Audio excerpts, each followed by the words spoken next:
فلسطین کی آزادی کا مشن، یہودیوں کو قدم قدم پر دھول چٹانے والا، اکیلا ہی عالم کفر سے ٹکرانے کا حوصلہ رکھنے والا، پاک دھرتی کا ایک عظیم مجاہد، کفر پر لاوے کی طرح برسنے والے اس مجاہد کی طویل داستان سننے کے لیے چینل کو سبسکرائب کیجئے اور ویڈیو کو لائک کیجئے۔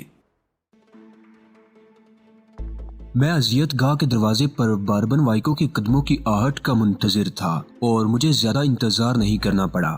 باربن وائکو نے دروازے پر دستک دی۔ میں نے اس سے اس کے بارے میں پوچھا اور پھر پستول سیدھا کیے ہوئے پیچھے ہٹایا۔ باربن وائکو دروازہ کھول کر اندر داخل ہو گیا تھا۔ اس نے پلٹ کر دروازہ بند کیا اور پھر بے چین نگاہوں سے ادھر ادھر دیکھا اور اس کی نگاہ لورین کی طرف اٹھ گئی۔ وہ غصے سے داڑا، مردود ذلیل انسان، تو نے مجھ سے کہا تھا کہ تو میرا انتظار کر رہا ہے، تو نے اس پر تشدد کیوں کیا؟ میں تجھے زندہ نہیں چھوڑوں گا، میں تجھے ہلاک کر دوں گا۔ اس نے سفید رنگ کی ایک فائل پھینک کر میری طرف جپٹنے کی کوشش کی، لیکن میں نے پستول کا رخ لورین کی طرف کر کے کہا، اگر تم نے اپنی جگہ سے ایک انچ بھی ہلنے کی کوشش کی باربن وائکو، تو میں تمہاری بیٹی کو ہلاک کر دوں گا۔ باربن وائکو ٹھٹک گیا۔ دوسرے لمحے وہ دوڑ کر لورین کے پاس پہنچ گیا۔ وہ لورین سے وہی لپٹ گیا تھا۔ میری بچی، میری بچی، میری زندگی۔ وہ بے اختیار لورین کو چومنے لگا۔ پھر اس نے پاگلوں کے سے انداز میں وہ زنجیر نیچے سے کھول دی، ہر خطرے سے بے نیاز ہو کر۔ میں نے محسوس کیا تھا کہ وہ میرے اور لورین کے درمیان آنے کی کوشش کر رہا ہے تاکہ اگر میں گولی چلاؤں تو گولی اس کے لگے۔ لورین ان تمام کیفیات کو محسوس کر رہی تھی۔ باربن وائکو نے اسے زنجیر سے نیچے اتار لیا اور میری طرف ہاتھ اٹھا کر بولا، دیکھو دیکھو، بات سنو سنو، کچھ کرنے سے پہلے میری بات سن لو۔ میں تمہاری مطلوبہ فائل لے آیا ہوں۔ پلاٹینیم پوائنٹ کی تمام دستاویزات اس فائل میں موجود ہیں، اسے اٹھا لو۔ میں تم سے تعارض نہیں کروں گا، میں تمہیں جہاں تک تم جانا چاہو پہنچا دوں گا، لیکن خدا کے لیے کوئی حرکت نہ کرنا، کوئی حرکت نہ کرنا۔ مجھے لورین کی زندگی اپنی زندگی سے زیادہ عزیز ہے۔ لورین بے اختیار سسکیاں لینے لگی تھی۔ پھر اس نے باربن وائکو کے سینے پر سر رکھ دیا۔ پاپا پاپا، یہ تمہیں کیا ہو گیا ہے آج؟ تم نے تو کبھی مجھ سے محبت نہیں کی تھی، تم نے تو کبھی میری طرف محبت سے دیکھا بھی نہیں تھا۔ یہ تم ہی ہو کیا؟ یہ تم ہی ہو؟ لورین میری بچی، یہ تو نے کیا کہا؟ میں نے تجھے کبھی نہیں چاہا، تیرے علاوہ میری زندگی میں رکھا ہی کیا تھا؟ ہاں لورین، مجھے اس کا احساس ہے کہ میں خود اپنے آپ کو بھی نہیں سمجھ پایا تھا۔ لورین، میں اپنی زندگی کی قیمت پر بھی تجھے کوئی نقصان نہیں پہنچنے دوں گی۔ سنو ہام، چلے جاؤ یہاں سے، جاؤ، تمہارے لیے یہ موقع بہتر ہے۔ دیکھ لو اٹھا کر، اس فائل میں سب کچھ موجود ہے۔ میں نے اپنے آپ کو ختم کر دیا، میں نے اپنی انا قربان کر دی، میں نے اپنی ہر چیز قربان کر دی۔ مجھے اپنی بیٹی چاہیے، صرف بیٹی۔ میں مسکراتی نگاہوں سے لورین کو دیکھ رہا تھا۔ باربن وائکو نے لورین کی آنسو پونچھ دیے۔ نہیں، تم رو نہیں لورین، میں بھٹکا ہوا تھا، نہ جانے آج کیوں میں واپس آ گیا۔ ہاں لورین، تمہارا پاپا واپس آ گیا۔ پاپا، تم نے میری ماں کو قتل کر دیا تھا، تم نے میری ممی کو مار دیا تھا پاپا۔ میں نے، باربن وائکو نے لورین کی طرف دیکھتے ہوئے متخیرانہ انداز میں کہا، ہاں پاپا، تم میری ماں کے قاتل ہو۔ نہیں لورین، آج اس وقت ان حالات میں بھی میں تجھے یہ بات بتانا چاہتا ہوں۔ یہ غلط فہمی تیرے دل میں کیوں پیدا ہوئی؟ تیری مما کی ایک کہانی ہے لورین۔ بے شک میں برا آدمی تھا، میں برا آدمی ہوں، لیکن ان تمام باتوں کے باوجود میں تیری ماں کا قاتل نہیں ہوں۔ میں تیری ہی زندگی کی قسم کھاتا ہوں کہ میں نے تیری ماں کو ہلاک نہیں کیا۔ یہ تو نے کیا سوچا؟ یہ تو نے کیا کہا؟ اپنی ماں کو رسوا نہ کر لورین، اس کی کہانی میں تجھے پھر سنا دوں گا، کسی ایسے وقت میں جب میں اور تو تنہا ہوں گے۔ پھر وہ میری طرف پلٹا، تم ابھی تک یہاں موجود ہو۔ دیکھو، میں اتنا بے بس بھی نہیں ہوں، حالات نے اس وقت تمہیں مجھ پر قادر کر دیا ہے، لیکن اتنا بے بس بھی نہیں ہوں میں کہ تمہاری اس کارروائی کو ناکام نہ بنا سکوں۔ جاؤ، اس وقت میرا ذہن پاک و صاف ہے۔ جاؤ، اس وقت میں ایک مجرم نہیں، باربن وائکو نہیں، لورین کا باپ ہوں۔ اس موقع سے فائدہ اٹھاؤ ہام، اس موقع سے فائدہ اٹھاؤ۔ دیکھ لو یہ فائل، اس میں میری زندگی کا بہت بڑا سرمایہ پوشیدہ ہے۔ میں دولت کی بالکل پرواہ نہیں کرتا، بات صرف انا کی تھی اور یہ انا آج میں نے اپنی بیٹی کے لیے قربان کر دی ہے۔ جاؤ، ولاڈی وائن سے کہو کہ عیش کرے، اب پلاٹینیم پوائنٹ اس کی ملکیت ہے۔ جاؤ، لے جاؤ اس فائل کو۔ میں نے آگے بڑھ کر فائل اٹھا لی اور اس کی ورگردانی کرنے لگا۔ پلاٹینیم پوائنٹ کے بارے میں بہت سی باتیں سرسری نگاہ ڈالنے سے ہی معلوم ہو گئی تھی۔ میں نے فائل بند کرتے ہوئے اس کی طرف دیکھا اور پھر آہستہ سے بولا، میں ابھی جانا نہیں چاہتا مسٹر وائکو، کیا آپ اپنی ان خوشیوں میں مجھے تھوڑی دیر کے لیے شریک کر لیں گے؟ وائکو نے متعجبانہ انداز میں مجھے دیکھا۔ کیا مطلب؟ کیا حماقت کی بات کر رہے ہو؟ میری سمجھ میں کچھ نہیں آ رہا۔ میں تم سے کچھ اور تفصیلی گفتگو کرنا چاہتا ہوں باربن وائکو، مجھے اس کا موقع دو۔ گفتگو کی کیا ضرورت ہے؟ تمہیں یہ دستاویزات چاہیے تھے نا؟ ولاڈی وائن نے تمہیں انہی کے لیے یہاں بھیجا تھا، اب یہ تمہارے قبضے میں ہے۔ میں جو بات کہتا ہوں اس میں کوئی فریب نہیں ہوتا۔ اس وقت میں یہ تمہارے حوالے کر رہا ہوں، انہیں لے جاؤ، کہیں ایسا نہ ہو کہ میرا ارادہ بدل جائے۔ اپنی بیٹی کی زندگی کی قیمت پر میں اس سودے کو مہنگا نہیں سمجھتا، لیکن اگر تم نے کچھ اور ہاتھ پاؤں پھیلانے کی کوشش کی تو ممکن ہے میرا ارادہ بدل جائے۔ ان تمام باتوں کے باوجود باربن وائکو، میں تمہارے ساتھ کچھ وقت گزارنا چاہتا ہوں۔ لورین، میری سفارش کرو۔ لورین نے چونک کر مجھے دیکھا، ایک لمحہ سوچتی رہی، پھر اپنے باپ سے بولی، پتا سن لیجئے، کیا کہنا چاہتے ہیں یہ؟ باربن وائکو نے پریشانی سے گردن جھٹکی اور پھر منہ بنا کر بولا، آؤ میرے ساتھ آؤ، یہ فائل اپنے قبضے میں رکھو۔ میں تم سے کوئی فریب نہیں کر رہا، لیکن کوئی احمقانہ حرکت کرنے کی کوشش مت کرنا۔ میرے ساتھ آؤ۔ ہم دونوں اذیت گاہ سے باہر نکل آئے اور باربن وائکو کے عقب میں چلتے ہوئے بالآخر اس کی خوابگاہ میں پہنچ گئے۔ باربن وائکو نے لورین کو اپنے نزدیک مسہری پر بٹھایا اور خود بھی پاؤں لٹکا کر بیٹھ گیا۔ اس نے سرخ سرخ آنکھوں سے مجھے گورتے ہوئے کہا، زندگی کے یہ لمحات میرے لیے اجنبی ہیں نوجوان، تم ان کے فاتح ہو۔ پتہ نہیں کیوں میں تم سے اس قدر نرمی برت رہا ہوں۔ کیا کہنا چاہتے ہو تم مجھ سے؟ کہو۔ کیا ولاڈی وائن صرف اس فائل کو دیکھ کر مطمئن ہو جائے گا؟ اور وہ کمینہ کیا چاہتا ہے؟ اگر تم اس کے صحیح نمائندے ہو تو فائل پڑھ لو، اس کے علاوہ میرے پاس اور کچھ نہیں ہے۔ انہی دستاویزات کی مدد سے ولاڈی وائن پلاٹینیم پوائنٹ پر قبضہ کر سکتا ہے، ورنہ اس کے ہاتھ میں کچھ بھی نہیں ہے۔ آپ نے یہ بھی کہا تھا مسٹر باربن وائکو کہ یہ آپ کی انا کی موت ہے، اور ان کاغذات کے ولاڈی وائن کے قبضے میں چلے جانے سے آپ پر بہت برا اثر پڑے گا۔ تم صرف برے اثر کی بات کرتے ہو، یہ میری شخصیت کی موت ہے، اور اس کے بعد حقیقی معنوں میں گردن اٹھا کر چلنے کے قابل نہیں رہوں گا۔ لیکن یہ سب کچھ میں نے اپنی بیٹی پر قربان کر دیا ہے۔ آج میرے دل میں ایک نیا جذبہ جاگا ہے، تو میں ہر نقصان برداشت کرنے کے لیے تیار ہوں۔ اگر میں آپ کو اس نقصان سے دوچار نہ ہونے دوں مسٹر باربن وائکو، تو میں سمجھا نہیں۔ وائکو چونک کر مجھے دیکھنے لگا۔ ان جذباتی مناظر نے مجھے بھی بے حد متاثر کیا ہے مسٹر باربن وائکو۔ میں باپ بیٹی کے معاملات میں شریک تو نہیں ہونا چاہتا، لیکن جہاں تک میرا اندازہ ہے تم دونوں کے درمیان کوئی غلط فہمی بگاڑ کا سبب بنی ہوئی تھی، اور آج تمہاری اس کیفیت نے لورین کے دل سے تمہارے خلاف وہ احساسات نکال دیے ہیں جو اسے تم سے دور رکھتے تھے۔ کیا اسی خوشی میں یہ اعلان نہ کر دوں کہ میں بنہام ولاڈی وائن سے بغاوت کرتے ہوئے یہ فائل تمہیں واپس کرتا ہوں، اور تمہاری ان خوشیوں کو برقرار رکھنے کے لیے یہ احسار کرنا چاہتا ہوں۔ باربن وائکو نے حیرت سے آنکھیں پھاڑ دیں۔ اس کے انداز میں عجیب سی کیفیت پائی جاتی تھی۔ دفعتاً وہ سنبھلا اور اس نے غصیلے انداز میں کہا، کیا تم میرا مذاق اڑا رہے ہو؟ کیا مقصد ہے تمہارا؟ میں نے مسکراتی نگاہوں سے لورین کی طرف دیکھا اور وہ بھی مسکرا دی۔ چند لمحے خاموشی سے گزر گئے، پھر باربن وائکو نے الجھے ہوئے انداز میں کہا، تم جو کچھ کہنا چاہتے ہو بنہام، صاف اور واضح الفاظ میں کہو۔ کیوں مجھے الجھن میں مبتلا کر رہے ہو؟ مسٹر باربن وائکو، چند سوالات کرنے کی اجازت چاہتا ہوں۔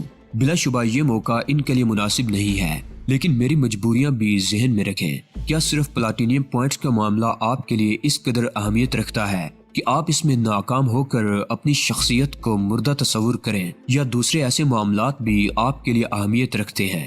دوسرے ایسے معاملات سے تمہاری کیا مراد ہے؟ مثلاً بلیک پلان، میں نے کہا، اور باربن وائکو کے بدن کو زور کا جھٹکا لگا۔ بابا بلیک پلان، تم اس کے بارے میں کیا جانتے ہو؟ اس نے بوکھلائے ہوئے انداز میں کہا، وہی سب کچھ جو میں پلاٹینیم پوائنٹ کے بارے میں جانتا ہوں، میں نے جواب دیا، اور باربن وائکو متخیرانہ نگاہوں سے مجھے دیکھنے لگا۔ تم بہت خطرناک انسان ہو بنہام، اس نے مجھے غور سے دیکھتے ہوئے کہا، کیا تم بلیک پلان کے سلسلے میں بھی مجھے بلیک میل کرنے کے خواہش مند ہو؟ اگر میں تم سے پوچھوں باربن وائکو کہ بلیک پلان اور پلاٹینیم پوائنٹ میں سے کون سا منصوبہ تمہارے لیے زیادہ اہمیت رکھتا ہے، تو کیا تم مجھے اس کا جواب دو گے؟ بلیک پلان کے بارے میں تم کیا جانتے ہو؟ پہلے مجھے یہ بتاؤ۔ باربن وائکو نے مجھے گورتے ہوئے کہا، فلسطینیوں کے خلاف اسرائیلی منصوبہ جو فلسطینیوں کو شدید نقصان پہنچا سکتا ہے، اور جس کے لیے تم لوگوں کا خیال ہے کہ ابھی یہ منصوبہ قابل عمل نہیں ہے، وہی منصوبہ جس کے لیے مائیکل جوشر سے تمہاری گفتگو ہوتی رہی ہے۔ میں نے جواب دیا۔ وہ ساکت رہ گیا تھا، اس کا چہرہ سرخ ہو گیا۔ خاصی ہیجانی کیفیت کا شکار نظر آتا تھا۔ پھر اس نے خشک ہونٹوں پر زبان پھیرتے ہوئے لورین کی طرف دیکھا اور بولا، لورین تم اپنی خوابگاہ میں جاؤ، میں ذرا اس شخص سے گفتگو کر لوں۔ نہیں پاپا، میں آپ کے ساتھ ہی رہوں گی، میں ان لمحوں کی طلسم کو کھونا نہیں چاہتی، لورین نے ضد کرتے ہوئے کہا۔ باربن وائکو نے پھر میری طرف دیکھا اور پریشان لہجے میں کہا، بنہام کیا ولاڈی وائن پلاٹینیم پوائنٹ کے منصوبے کے علاوہ کچھ اور ایسے معاملات پر بھی کام کر رہا ہے جس کا تعلق مجھ سے ہے؟ کیا تم اس بات کا جواب دینا پسند کرو گے؟ ہاں کیوں نہیں مسٹر وائکو، لیکن اگر آپ سے یہ عرض کروں کہ پلاٹینیم پوائنٹ کے منصوبے کے علاوہ جو کچھ بھی ہے اس کا تعلق صرف میری ذات سے ہے تو آپ کے تاثرات کیا ہوں گے؟ مجھے اطمینان ہوگا کیونکہ ولاڈی وائن میرا حریف ہے اور میں یہ ہرگز پسند نہیں کروں گا کہ وہ میری زندگی کے ہر راز سے پوری طرح واقفیت رکھتا ہو۔ تو پھر یوں سمجھ لیجئے مسٹر وائکو کہ اس سلسلے سے ولاڈی وائن کا کوئی تعلق نہیں ہے۔ تب تم کیا چاہتے ہو؟ باربن وائکو نے پوچھا۔ مجھے سب سے پہلے اپنے سوال کا جواب چاہیے۔ میں نے تم سے پوچھا تھا مسٹر وائکو کہ اگر تم سے کہا جائے کہ پلاٹینیم پوائنٹ کی اس دستاویزی فائل کے بجائے تم مجھے بلیک پلان کا وہ خفیہ منصوبہ دے دو جس کا کچھ حصہ گرین لاٹ کے جیمز پوکر کے پاس تھا، تو کیا تم اس پر خوشی سے تیار ہو جاؤ گے؟ کیوں نہیں، باربن وائکو نے بے اختیار کہا اور پھر سنبھل کر بولا، میں شاید تمہارا مقصد سمجھ رہا ہوں۔ وہ خود بخود مسکرا دیا۔ تم نے کیا سمجھا باربن وائکو؟ میں نے پرلطف انداز میں پوچھا۔ پلاٹینیم پوائنٹ کے معاملات صرف ولاڈی وائن سے متعلق ہیں، جبکہ تم نے کہا کہ بلیک پلان کا منصوبہ تمہاری اپنی ذات سے تعلق رکھتا ہے۔ میں کسی بھی قیمت پر ولاڈی وائن سے شکست ماننے کے لیے تیار نہیں ہوں۔ یقیناً تمہارے ذہن میں یہی خیال ہوگا کہ پلاٹینیم پوائنٹ کے کیس کے بجائے بلیک پلان کا منصوبہ حاصل کر کے تم اپنے طور پر دولت کما سکو۔ کیوں ہے نا یہی بات؟ اسی حد تک مسٹر وائکو، میں نے جواب دیا۔ مکمل طور پر کیوں نہیں؟ حد سے تمہاری کیا مراد ہے؟ کیا آپ یہ بتا سکتے ہیں مسٹر باربن وائکو کہ بلیک پلان کے منصوبے کے متعلق آپ کے اپنے تاثرات کیا ہیں؟ صرف کاروباری یا اس کی کوئی جذباتی نوعیت بھی ہے؟ اس کی تفصیل میں تمہیں نہیں بتا سکتا۔ بلیک پلان کے تمام کاغذات تمہارے حوالے کیے جا سکتے ہیں، تم جانو اور تمہارا کام۔ میرا تعلق بلیک پلان کے سلسلے میں جن لوگوں سے ہے میں ان کے بارے میں تمہیں نہیں بتا سکتا، اور اگر میں آپ کو ان کے بارے میں بتا دوں تو، میں نے کہا اور وائکو چونک کر مجھے دیکھنے لگا۔ چلو بتا دو، اس نے کہا۔ ایک نام تو میں آپ کے سامنے لے چکا ہوں، مائیکل جوشر۔ دوسرا نام یقیناً آپ کے لیے سنسنی خیز ہوگا۔ مائیکل جوشر ایک یہودی عالم تھا۔ امریکی یہودیوں کی ایک پوری جماعت فلسطین کے خلاف منصوبوں میں پوری طرح حصہ لیتی ہے اور اس کے اعلی کار تم جیسے بے شمار افراد ہوں گے۔ میں سمجھتا ہوں مسٹر باربن وائکو کہ اس سلسلے میں تمہارا تعلق اولیو ہاورڈ سے بھی ہوگا۔ کیا میرا خیال غلط ہے؟ وائکو کے چہرے کی حالت دیکھنے کے قابل تھی۔ وہ چند لمحے مجھے گورتا رہا اور پھر دونوں ہاتھوں سے اپنا سر پکڑ لیا۔ تم آخر ہو کیا چیز؟ کیا جانتے ہو؟ تمہاری معلومات کی کوئی انتہا ہے یا نہیں؟ مسٹر باربن وائکو، تمام تفصیلات آپ کو پریشان کے بغیر آپ کے گوش گزار کر دی جائیں گی، لیکن اس سے قبل ایک کام ضروری ہے۔ کیا؟ باربن وائکو نے پوچھا۔ مجھے اپنے دشمنوں کی فہرست سے نکال کر دوستوں کی فہرست میں شامل کر لیں، میں نے جواب دیا، اور باربن وائکو عجیب سے انداز میں مجھے دیکھنے لگا۔ اسی وقت لورین نے مداخلت کی۔ پپا، ان کی وجہ سے مجھے میرے کھوئے ہوئے پپا ملے ہیں، مجھے میری زندگی ملی ہے، ورنہ پپا آپ یقین کریں کہ آپ کی بے اعتنائی نے مجھے خودکشی کی طرف مائل کر دیا تھا۔ پپا، آج ہم دونوں کے جذبات جاگے ہیں، مجھے زندگی کا سکون ملا ہے اور شاید آپ کو بھی، تو کیوں نہ اسی خوشی میں ہم مسٹر ہام کی یہ بات مان لیں۔ وائکو نے گہری سانس لے کر گردن ہلاتے ہوئے کہا، سنو نوجوان ہام، ولاڈی وائن کے نمائندے کی حیثیت سے میں تمہارا بدترین دشمن ہوں، لیکن یہ شاید میری زندگی میں بہت سی تبدیلیوں کی رات ہے۔ میں تمہاری طرف دوستی کا ہاتھ بڑھاتا ہوں اور اس میں کوئی کھوٹ نہیں ہے۔ آنے والا وقت میرے الفاظ کی تصدیق کرے گا۔ اٹھو اور مجھ سے ہاتھ ملاؤ۔ وہ خود بھی اپنی جگہ سے اٹھ کھڑا ہوا۔ میں نے آگے بڑھ کر گرم جوشی سے باربن وائکو کا ہاتھ اپنے ہاتھ میں لے لیا تھا۔ ہم دونوں ایک دوسرے کی آنکھوں میں دیکھتے رہے، پھر میں نے کہا، جوا کھیلنے کے شوقین تم ہی نہیں ہو باربن وائکو، میں بھی ہوں۔ میرے داؤ زیادہ بڑے ہوتے ہیں۔ میں بعض اوقات اپنی ہی نہیں بلکہ بے شمار افراد کی زندگیاں داؤ پر لگا دیتا ہوں۔ ہار جیت کے تصور کے بغیر یہ دوستی بھی ایک قسم کا جوا ہی ہے میرے لیے، لیکن میں داؤ لگا چکا ہوں اور جو چیز میں آگے بڑھا دیتا ہوں اسے واپس لینے کا خواہش مند نہیں ہوتا۔ تو پھر یہی الفاظ باربن وائکو کی طرف سے بھی تصور کرو۔ میرے سب سے بڑے دشمن کے نمائندے تم میرے دوست ہو اور تمہاری دوستی کی وجہ سے اگر مجھے اپنے بہت سے مفادات قربان کرنا پڑے تو میں ان سے گریز نہیں کروں گا۔ ٹھیک ہے، تو پھر ہم اس گفتگو کو صبح تک کے لیے ملتوی کیے دیتے ہیں۔ خلش چھوڑ دو گے میرے دل میں؟ باربن وائکو نے کہا۔ یہ خلش میرے دل میں بھی اتنی ہی رہے گی، لیکن بہتر یہی ہوگا کہ آج کی رات تم اپنی بیٹی کو اس کی تمام عمر کی محرومیوں سے دور کر دو، اپنے سینے سے لگا کر اسے سلاؤ اور اسے اس کی کھوئی ہوئی ماں کا لمس واپس دے دو۔ خدا حافظ۔ تم کہاں جاؤ گے؟ باربن وائکو نے چونک کر کہا۔ لورین کے کمرے میں۔ لورین، آج رات مجھے اپنی خوابگاہ قرض دے دو۔ لورین آہستہ سے ہنس پڑی تھی۔ میں ان دونوں کو متخیر چھوڑ کر باہر نکل آیا۔ یہ سب کے سب مناظر ڈرامائی حیثیت رکھتے تھے۔ جو کچھ ہوا تھا اتنی سرعت سے ہوا تھا کہ سوچنے سمجھنے کے مواقع ہی نہیں مل سکے تھے۔ لورین کے کمرے میں پہنچ کر میں پر اطمینان انداز میں اس کی مسہری پر لیٹ گیا۔ یہ میرے دشمن کا وہ گھر تھا جہاں ہر فرد میرے خون کا پیاسا تھا، اور یہاں گزرنے والا ایک ایک لمحہ میرے لیے خوف کا لمحہ تھا۔ لیکن اس وقت میں اسی گھر میں ایک مسہری پر آرام سے لیٹا ہوا تھا۔ باربن وائکو سے کہے ہوئے الفاظ غلط نہیں تھے۔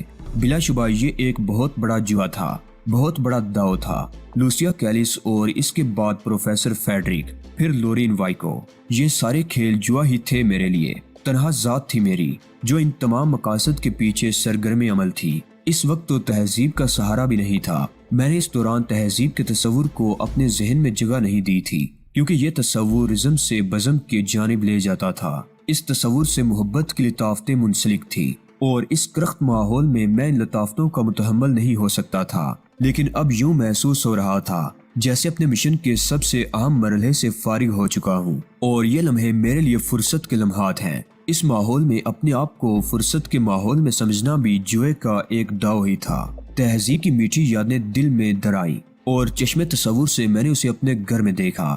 مجھے اندازہ تھا کہ تہذیب پر جدائی کے یہ لمحات کس قدر باری ہوں گے۔ میں تو اپنے مشن کی تکمیل میں مصروف تھا، لیکن وہ میری یادوں کو سینے سے لگائے سسک سسک کر وقت گزار رہی ہوگی۔ دل چاہا کہ جس قدر جلد ممکن ہو سکے اس کام سے فارغ ہو کر تہذیب کے پاس پہنچ جاؤں، اور پھر ہمارے درمیان کسی مصلحت کی کوئی دیوار حائل نہ ہو۔ علی یار خان کے لیے صرف تہذیب ہو، اور تہذیب کے لیے علی یار خان۔ دنیا کا ہر تعلق، ہر واسطہ ختم ہو جائے۔ میں نے اپنے آپ کو موجودہ صورتحال سے علیحدہ کر کے چند لمحوں کے لیے تہذیب کے سپرد کر دیا، اور وہ ہر لمحہ ایک نئے احساس کا حامل تھا۔ اس کی باتیں، اس کا انداز، اس کی چاہت، اس کی جرأت، یہ سب کچھ میری زندگی کے تپتے ہوئے صحرا میں نخلستان کی مانند تھا جس میں پھول کھلے ہوئے تھے۔ آخر اسی نخلستان کے ایک گھنے درخت کی چھاؤں میں مجھے گہری نیند آ گئی۔ صبح کو اس وقت جاگا جب لورین کی مسکراتی ہوئی صورت میری آنکھوں کے سامنے آئی۔ وہ مجھے جھنجھوڑ رہی تھی۔ میں جاگا تو اس نے کہا، یوں لگتا ہے جیسے تمہاری زندگی کی ساری تھکن اتر گئی ہو۔ آج تو بہت دیر تک سوئے۔ Sorry Lauren, very sorry. میں نے اٹھتے ہوئے کہا تو وہ ہنستی ہوئی میرے پاس مسہری پر ہی بیٹھ گئی۔ نہیں بھائی، معذرت کی کیا ضرورت ہے؟ میرا مقصد یہ تو نہیں تھا۔ کیا وقت ہو گیا ہے لورین؟ میں نے سوال کیا۔ 10 بجے ہیں، اور دلچسپ بات یہ ہے کہ میں نے ابھی تک ناشتہ نہیں کیا، اور اس سے بھی زیادہ دلچسپ بات یہ ہے کہ پپا نے بھی ناشتہ نہیں کیا۔ اوہو، واقعی؟ میں نے کہا، اور پھر میرے ہونٹوں پر مسکراہٹ پھیل گئی۔ میں جلدی سے غسل خانے کی طرف بڑھا تو عقب سے لورین کی آواز سنائی دی، تم مسکرائے کیوں تھے؟ غسل خانے سے واپس آ کر بتاؤں گا، جلدی کرو، مجھے بہت بھوک لگ رہی ہے، وہ بچوں کے سے انداز میں بولی، اور میں غسل خانے کا دروازہ کھول کر اندر داخل ہو گیا۔ پانی کی ٹھنڈی فواروں کے نیچے مجھے لورین کا ٹھٹکنا یاد آیا، اور میرے ذہن میں خطرے کی گھنٹی بج گئی۔ مس لورین جو زندگی سے بیزار تھی، جو اپنے پپا کو صرف اپنی ماں کا قاتل سمجھتی تھی، جو اس کی زندگی کے در پہ تھی، جنہوں نے آج تک اپنی زندگی کے صحرا میں کسی انسان کی طرف نگاہ اٹھا کر نہیں دیکھا تھا، پرسکون تھی۔ ماں کے قاتل سے ان کے شکوے دور ہو چکے تھے، گویا اب انہیں فرصت تھی، اور فرصت کے لمحے یہ خواتین کس طرح گزارتی ہے اس کا اندازہ مجھے بخوبی تھا۔ لیکن میں تو مصروف انسان تھا، مس لورین کی فرصت کے ان لمحات کی پذیرائی نہیں کر سکتا تھا۔ اس کا ٹھنکنا میرے لیے خطرے کی گھنٹی تھا۔ غسل خانے سے باہر نکلا تو وہ موجود تھی۔ چلو جلدی کرو، اس نے کہا، اور مجھے ساتھ لے کر باہر نکل آئی۔ ایک کمرے میں باربن وائکو میرا منتظر تھا۔ مجھے دیکھ کر مسکرایا، ہیلو ہام، آؤ پہلے ناشتہ، اس کے بعد کچھ اور۔ سوری مسٹر باربن، آپ نے بلا وجہ زحمت کی، میں اس قدر اہم انسان تو نہیں تھا، ہو گئے ہو مجھ پر ایک احسان کر کے، وائکو نے کہا، اور ملازم کو ناشتہ لگانے کے لیے کہا۔ ناشتے کے دوران بولا، بڑا عجیب کردار رہا ہے تمہارا ہمارے درمیان۔ تمہاری وجہ سے مجھے کافی نقصان اٹھانا پڑے ہیں مسٹر ہام، لیکن اس کے بعد تم نے ایک ایسا احسان کر دیا مجھ پر جو شاید کسی عام آدمی کے بس کی بات نہیں تھی۔ میرے دل کے وہ بند سوتے کھول دیے جو شاید کبھی نہ کھلتے، اور پوری زندگی میرے اور میری بیٹی کے درمیان یہ کشمکش جاری رہتی۔ تم ہم سے متعلق نہیں ہو مسٹر ہام، لیکن بعض اوقات کچھ اجنبی اس طرح زندگی سے وابستہ ہو جاتے ہیں کہ انہیں اپنے اہم ترین معاملات میں شریک کرنا پڑتا ہے۔ یہ حقیقت ہے کہ میں عجیب و غریب فطرت کا مالک ہوں۔ بچپن سے لے کر ایک طویل زندگی تک میرا ذہن اور دل اذیتوں اور بغاوتوں کی آماجگاہ رہا ہے۔ کچھ ایسے ہی حالات تھے میری زندگی میں جن کی بنیاد پر مجھے ساری عمر محرومیوں کا شکار رہنا پڑا۔ میری مراد زندگی کے اس دور سے ہے جب میں کچھ نہیں تھا۔ ان محرومیوں نے میرے دل میں جو بغاوت پیدا کی تھی اس کے لیے میں کوئی بھی راستہ اپنا سکتا تھا۔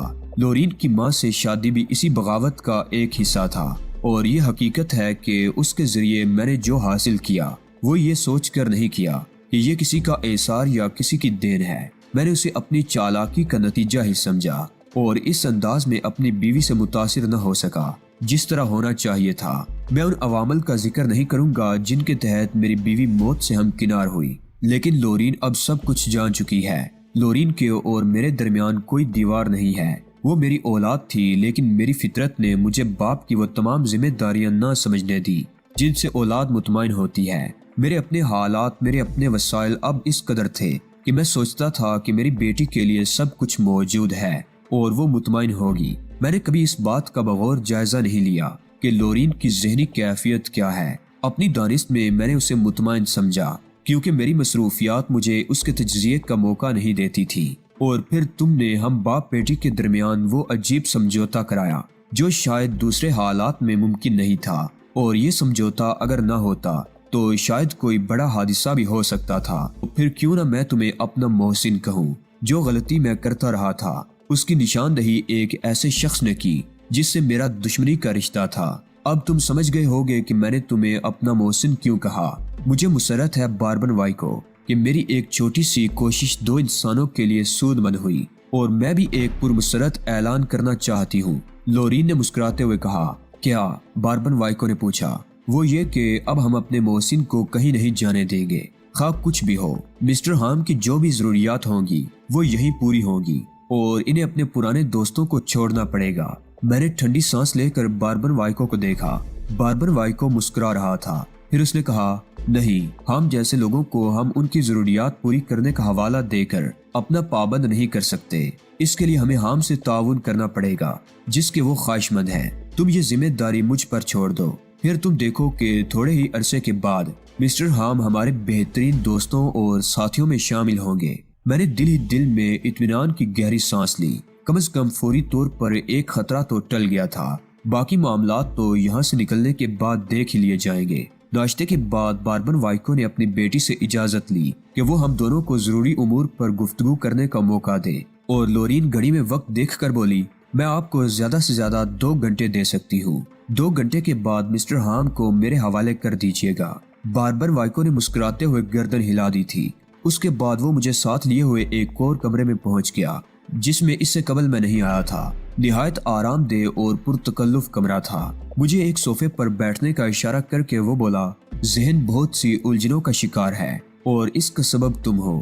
میں تم سے بالکل صاف گفتگو کرنا چاہتا ہوں ہم۔ مجھے بتاؤ کہ تم اولیو ہاورڈ، مائیکل جوشر اور فلسطینی معاملات سے کیا تعلق رکھتے ہو؟ بلیک پلان میں تمہارے لیے کیا دلکشی ہے؟ ایک بات کی وضاحت کر دوں، یہ سوالات صرف دوستانہ انداز میں کیے جا رہے ہیں، اور اگر مزید تشفی چاہتے ہو تو یہ بھی سن لو کہ میں اولیو ہاورڈ کے لیے کام کرتا ہوں۔ وہ امریکی نژاد یہودی فلسطینیوں کے خلاف عمل کرنے میں بہت کٹر آدمی ہے، اور بعض اوقات اسے اپنے ڈپارٹمنٹ کی طرف سے تنبیہ بھی کی جاتی ہے کہ ملکی مفاد پر نسلی مفاد کو ترجیح نہ دی جائے۔ ابھی تھوڑے دن قبل کی بات ہے کہ اولیو ہاورڈ کی ایک بیانک غلطی کی بنا پر مائیکل جوشر اور اس کی سطح کے 8 افراد کو قتل کر دیا گیا۔ مجھے تفصیلات نہیں معلوم، لیکن یہ جو کچھ ہوا ہے اولیو ہاورڈ کی وجہ سے ہوا ہے، اور حکومت اس سلسلے میں سخت ترین کارروائیاں کر رہی ہے۔